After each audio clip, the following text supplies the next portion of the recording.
ఇది గ్రామ దేవత గంగమ్మ సన్నిధి, నమ్మిన భక్తులకెల్లా ఇదియే పెన్నిది.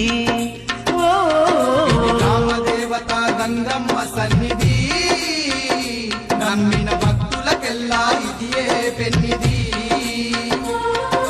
పవిత్రమైన క్షేత్రం గంగమ్మ పుణ్యక్షేత్రం, పవిత్రమైన క్షేత్రం గంగమ్మ పుణ్యక్షేత్రం. దర్శించిన వారికి భాగ్యం భక్తులకిదియే పుణ్యం, దర్శించిన వారికి భాగ్యం భక్తులకిదియే పుణ్యం. ఇది సక్కనైన గంగమ్మ పండుగ, గ్రామ ప్రజల నడుమ జరిగే వేడుక.